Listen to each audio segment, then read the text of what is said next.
Hi, Erin. This is Lucy Paulise. I write for Forbes, and today I would like to talk about empathy. I know this is something that you are very much into it in your approach. So I'd like to, well, first of all, thank you for having this interview, and tell me a little more about you.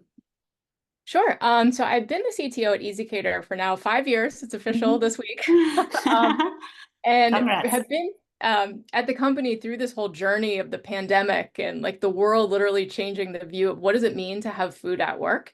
And Mhm. so one of the key challenges that I've been confronted with is how do we keep tapping into the creativity of the entire workplace?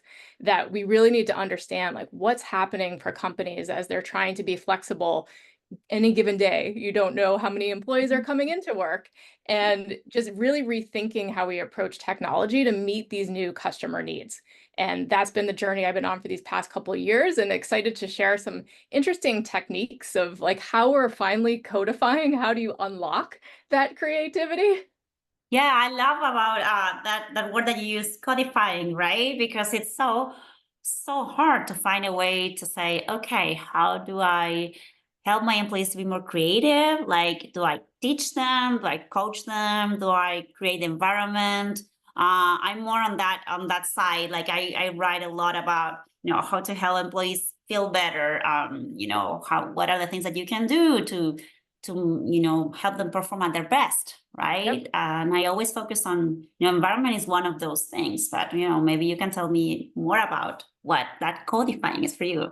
Sure. And actually love looking at a number of your articles. I think we're arriving at a lot of the similar conclusions. Like I love the quote of like creativity is no longer a luxury. Every company is being faced with so much change and we have to get creative in problem solving. And the other notion of like leading change is all of our jobs. Like I love Yes. the culture of we. It is about we because Mhm. it's no one person that has all the answers. And I would say, as I share some of these ideas, like every place that we've had success, it's when you're bringing in a group of diverse thinkers, whether that's across multiple levels or across different functions. It's really interesting what happens when you bring marketing or operations into a conversation with engineers. Suddenly, the Mhm. possibilities of what ideas the team comes up with is just game changing. So that I would say more than anything is something we keep landing on is that diversity of thought, making sure that it's cross-functional is so key. And some of the other things that you've mentioned in your articles is this notion of psychological safety. And that's where Yes. this connection of empathy. And I will say where we started was this notion of just creative prompting, where I've always been inspired by improv as this sort of magical technique where just a group of strangers can get up on a stage and like instantaneously create this scene that's funny and witty. And like, how does that happen? And like trying to make sense of like what really is the magic that's going on. And that's really what we've started to codify over what we call these prompting sessions in a very real way. Every Mhm. week now we bring a group together for a half an hour and it's like let's just get creative on a particular problem. And when you think of what's happening in an improv session, that typically the facilitator will say to the crowd, like, name a place, an animal. And really what they're doing is diverging. Rather than just picking the first thing somebody says, they actually listen and then decide which of those prompts actually is likely the one that the team can probably do something with. And so that's how we get started. So we pick a problem we're trying to solve. A very recent one was because our company is remote, we're trying to figure out more creative ways of how we can do on-site collaboration events that's useful to everybody. And we've had an approach we call Together Weeks, but it's still very Boston based. So it's like, okay, group, let's come together. Let's get inventive and creative. And like, what would be a way that we could have a better approach to like on-site collaboration? And rather than like, and this typically happens with discussion, the first idea that gets presented gets the anchor. And then everyone just talks about Mhm. that. So it's typically the loudest voice or the first person to speak ends up sort of monopolizing the conversation. So being very deliberate that no, the first round, everybody has to put something on the table. Doesn't matter how crazy it is, out of the box, like just everyone go around the room. And then it's like, okay, of all the ideas that you heard, what's the most interesting that now you want to do more of the improv convergence of yes anding? So for Mhm. example, when we did this first, if you had unlimited budget, whatever, like what would be the thing you'd want to do every quarter with your team? And someone said we should all go to Disneyland. Okay. But like, okay, but why? And it was really interesting because then we quickly uncovered, well, it's because really what people are craving is an ability to have fun with their teammates. So now it's okay, like yes, and what would be a more budget-friendly version of like how every team could come together and do something fun on a regular basis? And then again, in a matter of 10 minutes, teams were able to work up like really creative ideas that we never would have come to on our own. And it all was sparked from the idea of Disneyland. Wow. So we were doing this now for a while, but then realizing for some of the more complex problems, I was sensing like creativity would be stifled, and you could see it. And you know how you just feel it, like everyone shuts down, like suddenly the juices aren't flowing. And that was where this notion of like empathy and these emotional check-ins and prompting.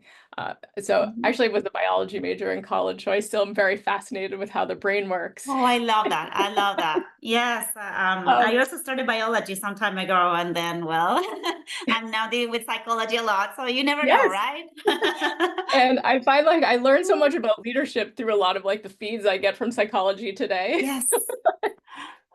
But then in a very literal way, the way the brain works is like the creative part of your brain, when you have a fear trigger, it shuts down. And until you get out of that state of emotion and fear, like you actually can't create. And another interesting scientific fact is the part of the brain that's triggered with fear doesn't have access to language. So if you force yourself to put that emotion into a word, it actually diffuses that fear response. So in a very simple way, if I notice the team gets stuck, or I can sense like someone's like, something's off, just, okay, everybody, we're going to do a different prompt. Everyone go around the room and just say one word, how you're feeling. It's, we're not trying to, have a therapy session, just like top of mind. And it's really fascinating that people don't even realize what's happening in the moment. Like something has triggered them. More often than not, when it's a complex discussion, they're worried things like, does this might mean an org change? Or does this mean my team is going to be responsible for taking on this solution and I'm not ready? And they're not actually like aware that those are their thoughts. They're just feeling it and they're just shutting down. And so it's just amazing how quickly people then will say, like, I'm feeling overwhelmed, I'm feeling afraid, scared. And just saying the words, all of a sudden, like the room is neutralized. There's something really disarming when you're hearing your peer like, oh, like they're worried about this. Like, oops, like I didn't realize what I was saying was triggering them in that way. And sometimes just simply the act of taking a moment for everyone to say what they're feeling is enough. And then the conversation picks back up and you can get back into the creative problem solving. Or it brings out like what's really going on behind the scenes. Like, what is it that they're worried about? So my advice here as a facilitator, if you use this technique, a simple way then, if you're hearing unusual words, like I'm afraid, scared, overwhelmed, then prompt, okay, well, what's the worst that could happen? And it makes it safe that we're not personally asking everyone to expose their fears. We're actually deliberately asking everybody, let's just take a moment to be creative and actually put it out there. What is the worst that could happen if we approached it this way? And then it kind of gets fun and exciting, and like people can then actually put all these ideas and fears on the table. And then you can prompt like, okay, let's pick the one that we're most concerned with. Now, like, how could we mitigate that? And now suddenly the whole room is activated on solving what that particular person was worried about. So you get back to that like collaboration and that psychological safety. We're in this together and we're solving problems. And that, so it's that constant cycle of like flipping into creative prompting. But when you see that emotion has entered the room, it is stifling that psychological safety. Name it, take a moment to just put it into their room, and then use creative prompting to solve those problems. And just getting comfortable with kind of tossing back and forth into those two modes. Like we're really finding a whole different level of like team creativity and like truly co-creating together. Wow, I love that about co-creating together.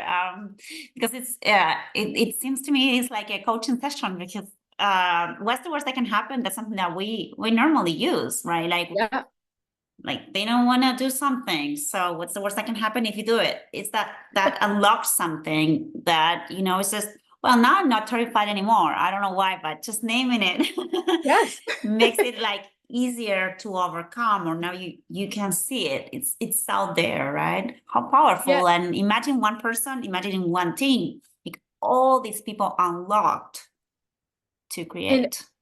A common pattern that we see is that often what triggers the fear is someone's making an assumption about a time horizon. So you're Exactly. talking about a problem and they're thinking, oh, this needs to be solved right away. And then, but if you can take a moment to name that, it's like, no, we don't need to solve this today. We're just trying to figure out what might be the best next step, this month or this quarter. And then suddenly they can just take a deep breath and get back into that creative space and not be so worried about the implications of the conversation you're having in that moment. Right. And more often than not, like, it's such a simple fix. Like, once you can understand what the person is worried about, there's always a solve. The mistake is Yeah, not naming it. Yeah. exactly. And so many assumptions, right? I think that's what, especially, well, now you're getting deeper, but in some companies or in some meetings, like no one speaks. And the reason why they do that probably is because they have some assumptions that, oh, maybe I won't speak because, there's someone here that will criticize me or will think, I'm stupid for what I'm saying, or I have nothing to add. It's all about assumptions, right? If we can dismantle that. So I love that you just said about that, how people would judge somebody. That was something that came out of our creative conversations was what is holding back, people from surfacing ideas. And someone Right. said that exact thing, that we're afraid to ask the dumb question.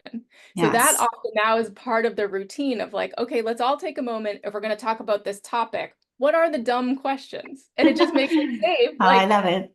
Yeah, and and then of course when somebody says it, everyone else is like, "Oh yeah, like I want to know the answer to that question too." Yeah, I mean, when I used to do brainstorming sessions, we would say one of the rules was no dumb questions, right? Yep. Anything, you can ask anything at all, it's gonna be okay. Yes. Yeah, that's fantastic. Hmm. And I would say coming from technology, and I imagine many engineering leaders would resonate with this, is that you're talking about people whose profession is perfection. That Yes. they by definition almost do need to be the smartest person in the room. And so you have to be really deliberate about Yes. prompting that ability to make it safe, to show that vulnerability and that we don't have all the answers. It doesn't need to be a perfect response. And it takes a while to sort of, I'll call it like relearn or unlearn that condition of that. Typically an engineering discussion is everyone one-upping one another with their intelligence and their ability to have the answers. And this is a Yeah, very different exactly. approach. Yeah, because when you're with a creative team or someone, the people in design, maybe it's normal for them not to be the best because there's also, no way to measure who is the best, right? But in Yeah. technology, it's easier to go that way. So there's a lot Yeah. of hormones telling you and egos telling you, Ego. hey, Huge yes, ego. And yes. that's also why we found like bringing participants from other functions Mm, brings those that are more conditioned to be more right. comfortable with just, Speaking up, right? yeah, it is really fascinating. And then everybody loves the invitation to be that way. It just takes a minute to like get everyone recalibrated to that openness. Yeah. Yeah. Yeah. Yeah, and it's incredible because it's the hypo effect. That's something that happens a lot, which is having the high performer in the room, which could be the Yes. manager, the leader, the CEO, and how can you remediate that? Like, Yes. do you have that problem sometimes? Like they really feel uncomfortable with some people in particular, or So 100%, that is a very uh, real thing. And this is back to like being very deliberate about how you're structuring the approach. So often where we've started is having, when we do the initial creative prompting, having no one from, we'll call it like management or senior leadership in the session and just letting them in a breakout group approach something. oh, Because then you can build the confidence of them doing this like together. So then if you add in a leadership member to that team, there's more comfort that they're used to doing this and they can treat that person as a peer in the process. And something about that senior leader being outnumbered also yes, helps sort of neutralize. And yeah. or if we notice, like back to like you can sense the dynamics in the room, sort of prompting that leader to do something vulnerable. Like maybe they start with asking the dumb question and Mm. just kind of making it safe and comfortable that they're like anybody else in the conversation, and it's just about being creative together. Yeah. But I think it's like you have to keep trying things and adapting. But often it is that need to have a team feel safe with one another, then adding in the leader, and then having the leader role model that vulnerability. Right, right. That's very good. Like how the leader becomes a role model, right? Like if the leader is distracted or is not listening or is kind of saying bad comments about someone, like how it impacts, the whole room, right? 100%. It's huge. And that's another reason why having this deliberate, structured Mm, approach to prompting is really important, because it's mm, often when you flip back into, I'm going to use that term, discussion mode, where the mm. leader then ends up monopolizing the conversation Yeah. versus going in, it is a half an hour session where we have the set of prompts and we'll pick a captain who is not the leader, Mm, and they're just running through, okay, everyone like come up with what would be a creative approach to solve this problem. Then if we, could have another 50,000 in budget, what would we do differently? And so the whole room is just responding to these prompts, mm. which helps prevent the leader from Yes. being able to come in and take over. Yeah, yeah, exactly. So, Erin, all these things that you're sharing are in remote environments, right? Like, do you find any differences with in the past if you would do them face to face? Like, do you think you can get the same results, or like I mean, I've found that many introverts over time, like when the more they're working remotely, the more introverted they get, right? Yes. Unless, I mean, they want to participate, but there's so many things in their minds, assumptions, overthinking. Like, how do you support that? Yeah, so what's interesting is this sort of all had to start remotely because we've almost been fully remote. So it's Right, almost now the anomaly if we're on site doing this. right. And what I love about particularly like Zoom, I'm just so used to Zoom, I imagine the others do this, but like the ability to do the breakout rooms, because Mm, it's really important that you, like, typically I'll call it like the sweet spot of the 5 to 7 person breakout room, mm, where you have a small enough room that in a very real way you can see everybody's faces on the Zoom screen. right. That makes it much more difficult to check out or multitask. Like, you have to engage. And then back to this idea that you're following these prompts. So, we're going around the room. Like, everybody needs to give an idea, or like if we're Mm, going to yes and a solution, when it's your turn, you're going to be expected to say something. So while I think you can see people get uncomfortable the first time they do it, they actually appreciate that they're being given these right. instructions. Because unlike, Yes. yeah, like the networking event where you have to make small talk, like it's actually very comfortable to just follow along. Like, this is what I have to do, and I'm just going to follow the instructions. I don't have to feel like I'm being in the spotlight. Like, everyone has to say something. And so Mm. it actually makes it fairly easy to get everyone quickly engaged and participating. Yeah, yeah, that's great. And I don't know if you do that, but a lot of introverts also, most people really prefer that you send the information in advance so that they are not found in the room like, do I need to, like maybe they need some time to prepare and think about it, right? Especially something creative. What do you think? Yes, so I confront that almost every week, where they would prefer that I send the prompts ahead of time, and we're just holding the line that the whole point of this is to just get comfortable with saying what's ever top of mind, because we're trying to combat that fact, like perfection is the enemy of good Mm. enough. And if we give it ahead of time, some people are going to deeply prepare and others won't have Oh, time, and then it's unfair. I And just see. we're on neutral ground, equal, like everyone's seeing it for the first time. So don't judge yourself.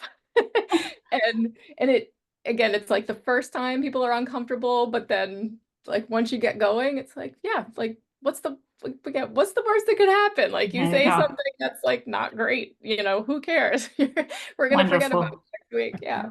Yeah, wonderful. Well, thank you. Thank you for sharing all these insights, Erin. I don't know if there's anything else that you'd like to mention, or Um, if you feel like we almost covered the most important things that you wanted to share. So I'll just add one more thing that I think is really helpful, is that in Mm-hmm. addition to this notion of creativity, it's Mm-hmm. also about keeping pace with the rate of change. And Mm. one of the things that we were seeing, and why we've invested so much in this, is that when you are like in these deep discussions, you often miss the fact that you just need to get to some action. Like any step Mm. forward is a positive step. Mhm. So we always make certain, like in these creative prompting sessions, where we try to conclude is like, what's the simplest next thing that you could do tomorrow? And keep reminding people the whole point of this is to bias us towards action, like to Mm. help unlock teams to move forward and get creative. And so just making certain that you're always bringing it down to something that you can actually do, not just ideate. Okay, And that's good. that has That's been, good. yeah, really, and then satisfying, I think, for the teams where they can see there was a purpose for this. Like we weren't Right. just sitting and brainstorming, like we actually landed with something concrete that we can actually bring to the teams and do something with. That's good because that prepares everyone for the next session to be ready for something that, will, I mean, you will be doing something with it. Otherwise, like they go back to the next, oh, like again, we're not, moving Yeah. forward, another, Why is she making me do this every week? Right, exactly. Oh, I love that. Yeah. Well, Yeah. those are great things, Erin. I hope we can chat again sometime in the future. But congratulations for all these big things, and the new things that you're trying. If you allow me, I will share with everyone that's reading my blog in Forbes. I think it's gonna be really cool to share these great ways or different ways to do things. Yes. And likewise, like I said, all of your articles, like I love like how you're thinking about this and sharing these prompts for others. Like that creativity really is so important to leadership right now. And we all just Yes. need to be sharing how we're approaching this. Wonderful. Thank you, Erin from ezCater. If someone needs to reach out to you, is there any way that is the best way to contact you? Yeah, so the simplest thing is on LinkedIn. So Erin Mhm. DeCesare. And yes, with the help of my PR team, they're really making certain that like we're connecting and responding to those that are reaching out to us. So yeah. Yeah, they are amazing too. Thank you for connecting us. And well, this was Lucy Paulise. Thank you very much and talk to you soon. Bye bye. Bye.